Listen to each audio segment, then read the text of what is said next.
A conflict in North Korea, John, would be probably the worst kind of fighting in most people's lifetimes. This latest test shows an increasingly bold North Korea, defying repeated warnings from the U.S. and its allies. It comes as we're seeing new images of North Korean leader Kim Jong-un that were released over the weekend. With tensions already high in the region, North Korea launched yet another missile, its third test in 3 weeks.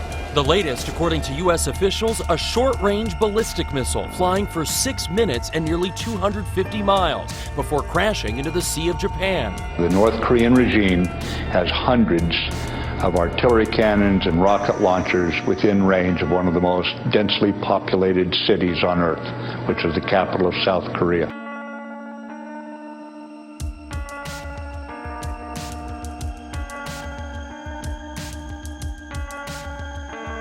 Today, the old duck and cover films from Cold War days seem campy and quaint. To many, a nuclear blast and its resultant electromagnetic pulse, or EMP, seems so unimaginable, so unlikely, that few worry about it, and fewer still take any precautions. It's not real, and it's something out of a James Bond movie. The general consensus is that it is not a real threat. It's not imminent by any stretch of the imagination. Tell that to Dr. Peter Vincent Pry, who heads Congress's EMP Commission. We have information, for example, the data from actual high-altitude nuclear detonations that were conducted by us and the Russians back in the 1961-62 time frame that did things like knock the lights out in Hawaii. An EMP is a short burst of electromagnetic energy that all nuclear explosions produce to varying degrees. A large EMP triggered over the United States from an orbiting nuke at the right altitude could fry the circuitry of cell phones, render electronic banking, automobile computers, railways, air traffic control, and airplanes themselves useless. Food would rot in refrigerators and in farm fields, with no means of transporting agri-products to population centers. In the following weeks and months, a truly Mad Max world would evolve. Dr. Pry believes a naivete about EMP pervades the Western democracies, where nukes are kept mostly out of sight and out of mind.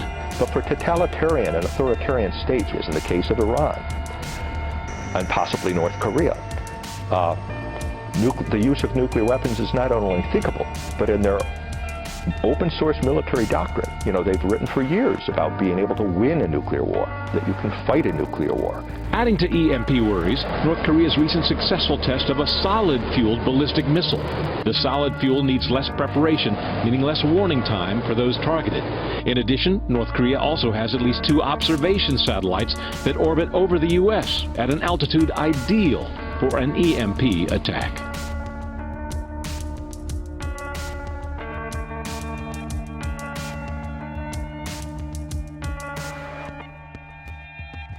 It is becoming almost a weekly exercise, and tonight we are again confronted with a North Korean missile test, one that could bring the communist regime closer to its goal of attaining a nuclear weapon. At this time, what we know, I'd prefer to keep silent about, because we may actually know some things the North Koreans don't even know. What keeps you awake at night?